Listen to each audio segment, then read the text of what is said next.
Welcome everyone. আজকে আমি discuss করতে চলে এসেছি তোমাদের সামনে এসএসসি গ্রুপ সি এবং ডি এবং WBPSC মিসলেনিয়াস এবং ক্লার্কশিপের কিছু previous year important question answer নিয়ে ডিসকাস করতে। ইম্পর্টেন্ট কোশ্চেনগুলোর মধ্যে রয়েছে আজকে হিস্ট্রির কতগুলো গুরুত্বপূর্ণ প্রশ্নোত্তর, যেখানে রয়েছে ভারতের ইতিহাস এবং স্বাধীনতা সংগ্রাম নিয়ে অত্যন্ত গুরুত্বপূর্ণ প্রশ্নোত্তর নিয়েই আমি ডিসকাস করছি।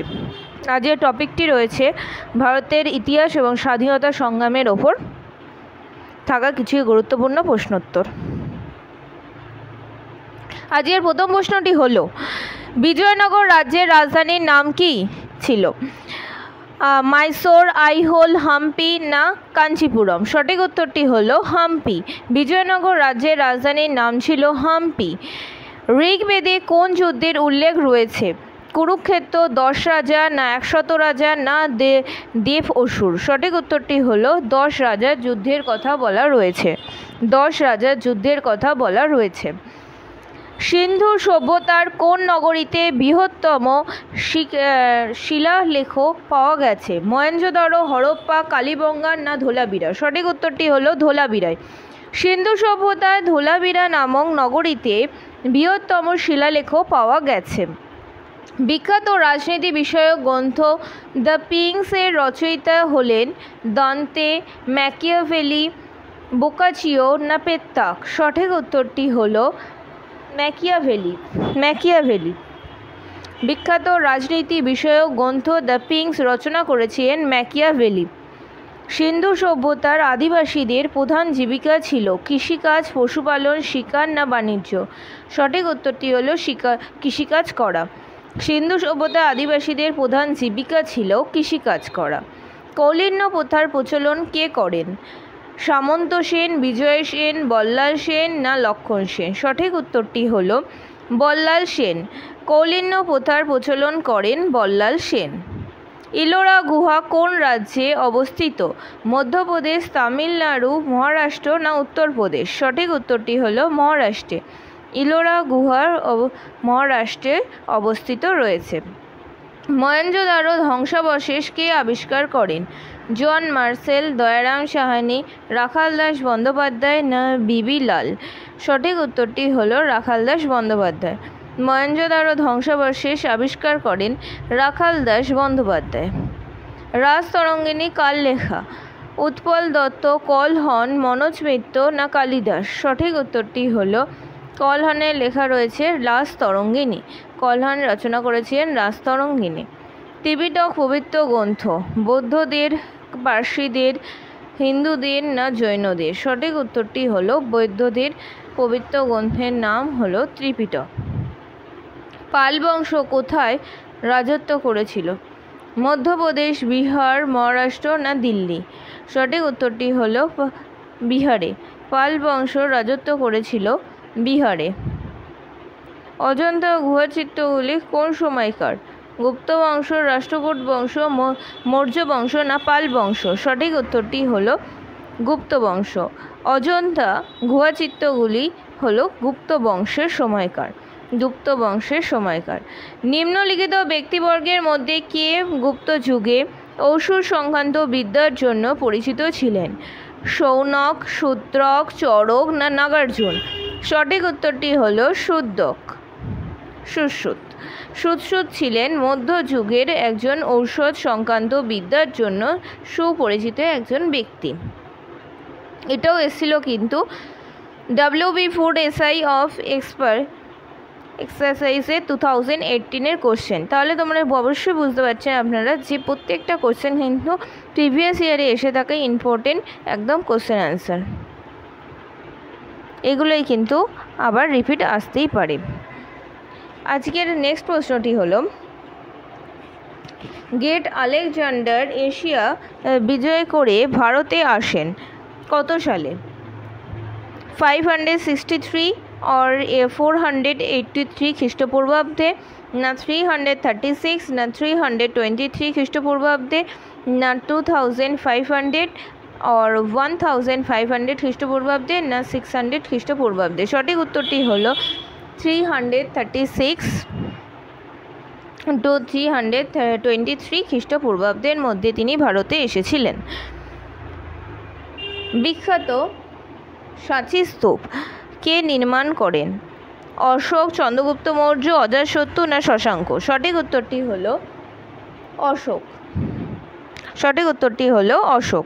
বিখ্যাত সাঁচি স্তূপ নির্মাণ করেন অশোক। কারা প্রথম ভারতে স্বর্ণ মুদ্রা প্রচলন করেন? শক, হুন, চোল না ইন্দো গ্রিক? সঠিক উত্তরটি হলো শকরা। ভারতে প্রথম স্বর্ণ মুদ্রা প্রচলন করেছিলেন শকরা। নিম্নলিখিত হরপ্পা প্রত্নতন্ত্রগুলির মধ্যে কোনটি গুজরাটে অবস্থিত নয়? সুরকোটাটা, লোথাল, ধোলাবিরা না বানওয়ালি? বানওয়ালি হচ্ছে হরপ্পা প্রত্নতন্ত্রগুলির মধ্যে গুজরাটে অবস্থিত নয়, বাকি সবকটাই হচ্ছে গুজরাটে অবস্থিত। সুরকোটাটা, লোথাল, ধোলাবিরা সব কিছুই, কিন্তু বানওয়ালিটা গুজরাটে অবস্থিত নয়। রাজস্থানে অবস্থিত হরপ্পা সভ্যতার নিদর্শন কোনটি? যেটা হচ্ছে মহেঞ্জোদারো এবং সুকোতা, জির্ণোধর এবং কালীবঙ্গান এবং লোথাল। সঠিক উত্তরটি হলো কালীবঙ্গান। রাজস্থানে অবস্থিত হরপ্পা সভ্যতার নিদর্শন হচ্ছে কালীবঙ্গানে পাওয়া যায়। এবং হরপ্পা কোন অঞ্চলে ধান চাষের সঙ্গে যুক্ত? কালীবঙ্গান, লোথাল এবং কোর্দিজি রোপার। সঠিক উত্তরটি হলো লোথাল। হরপ্পা সভ্যতা অঞ্চলটি রয়েছে লোথাল। হরপ্পা সভ্যতার মধ্যে লোথাল, যেটা হচ্ছে গুজরাটে অবস্থিত, তা ধান চাষের সঙ্গে যুক্ত ছিল। আরেকবার বলছি যে হরপ্পা সভ্যতার মধ্যে কোন অঞ্চলটি ধান চাষের সঙ্গে যুক্ত ছিল?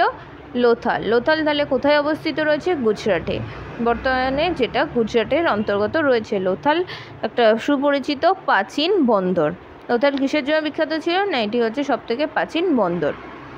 নেক্সট কোশ্চেন, উপনিষদগুলির মধ্যে সংকলিত হয়েছিল মোটামুটি খ্রিস্টপূর্ব 600 অব্দে না খ্রিস্টপূর্ব 800 অব্দে না খ্রিস্টপূর্ব 10,000 অব্দে না খ্রিস্টপূর্ব 1600 1600 থেকে 600 অব্দের মধ্যে? সঠিক উত্তরটি হচ্ছে যে উপনিষদগুলি সংকলিত হয়েছিল মোটামুটি খ্রিস্টপূর্ব 800 অব্দের মধ্যে। সিন্ধু সভ্যতার প্রাচীনতম বন্দর কোনটি ছিল? একটু আগেই বলেছি, হরপ্পা, লোথাল না ধোলাভিরা না সুরকোটাটা? সঠিক উত্তরটি হলো লোথাল। বৃহৎ স্নানাগারটি কোথায় পাওয়া গেছে? লোথাল, হরপ্পা, মহেঞ্জোদারো না কালীবঙ্গান? সঠিক উত্তরটি হচ্ছে মহেঞ্জোদারোতে পাওয়া গেছে। ভারতের কোথায় আর্যরা প্রথম চিরস্থায়ী বসতি স্থাপন করেছিল? পাঞ্জাব, রাজস্থান, সিন্ধু না গুজরাট? সঠিক উত্তরটি হলো পাঞ্জাবে। ভারতের পাঞ্জাবে আর্যরা প্রথম চিরস্থায়ী বসতি স্থাপন করেছিল। কোন প্রাচীন গ্রন্থে বর্ণ ব্যবস্থার প্রথম উল্লেখ পাওয়া যায়? মনু সংহিতা, ঋগ্বেদ, অথর্ববেদ না শতপথ ব্রাহ্মণ? সঠিক উত্তরটি হলো ঋগ্বেদে। ঋগ্বেদে হচ্ছে সবথেকে প্রাচীনতম গ্রন্থ, যেখানে বর্ণ বৈষম্যের কথা বলা হয়েছে। নেক্সট কোশ্চেন, হরপ্পা সভ্যতার লোকেরা কোন দেশের সঙ্গে বাণিজ্য করত?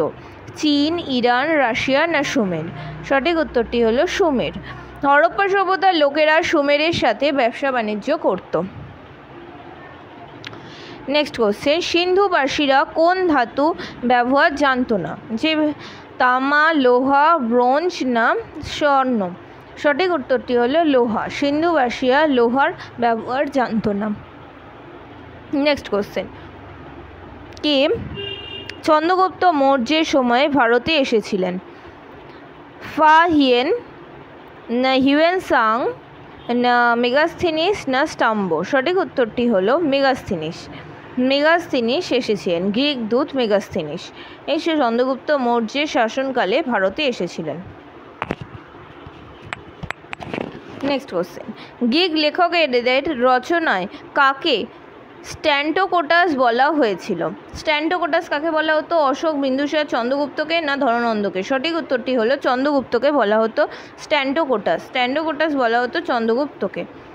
নেক্সট কোশ্চেন, মৌর্য শাসক যিনি তার আদেশগুলিতে প্রিয়দর্শী নামের ব্যবহার করতেন, তিনি হচ্ছেন বিম্বিসার, অশোক, চন্দ্রগুপ্ত মৌর্য না বৃহদন্ত? সঠিক উত্তরটি হলো অশোক। মৌর্য শাসন যিনি হচ্ছে আদেশগুলিকে প্রিয়দর্শী নামে লেখা হয়েছিলেন, তার নাম হলো অশোক। চন্দ্রগুপ্ত মৌর্যের পর কে সিংহাসনে বসেন? বিন্দুসার, অজাতশত্রু, অশোক না হর্ষবর্ধন? সঠিক উত্তরটি হলো বিন্দুসার। চন্দ্রগুপ্ত মৌর্যের পর সেখানে বসেছিলেন কে? তার আসনে বসেন বিন্দুসার। কে অমৃতাঘাত নামে পরিচিত ছিলেন? বিম্বিসার, বিন্দুসার, অশোক না কালাশোক? সঠিক উত্তরটি হলো বিন্দুসার। বিন্দুসার অমৃতাঘাত নামেই পরিচিত ছিলেন। তিনি কার পুত্র ছিলেন? এই সবই বলেছি, চন্দ্রগুপ্ত মৌর্যের পুত্র ছিলেন। চন্দ্রগুপ্ত মৌর্য কাকে পরাজিত করেছিলেন? পুরু, আলেকজান্ডার না সেলুকাস না অম্বিকে? সেলুকাসকে পরাজিত করেছিলেন। চন্দ্রগুপ্ত মৌর্যকে কী বলা হতো? স্যান্ডোকোটাস বলা হতো। তার ছেলের নাম কি ছিল? বিন্দুসার। তিনি কি নামে পরিচিত ছিলেন? অমৃতাঘাত উপাধি গ্রহণ করেছিলেন। বিন্দুসারের ছেলে কে ছিল? অশোক। সম্রাট অশোক ছিলেন বিন্দুসারের ছেলে।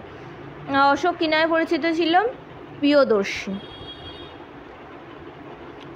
ভারতের সর্বাপেক্ষা প্রসিদ্ধ ইন্দো গ্রিক শাসক কে করেছিলেন? ডিম্বিটিয়াস না প্রথম অ্যান্টিকাকাস না মিনান্দার না এগুলির মধ্যে কোনোটি না? সঠিক উত্তরটি হচ্ছে মিনান্দার। কে শকাব্দ প্রচলন করেন? ভূমক, নহপান, রুদ্রদমন না কনিষ্ক? সঠিক উত্তরটি হলো কনিষ্ক। কনিষ্ক শকাব্দ প্রচলন করেছিলেন। আজ এই পর্যন্তই রইল। ভিডিওটি ভালো লাগলে অবশ্যই লাইক, শেয়ার, কমেন্ট করতে কিন্তু ভুলবেন না।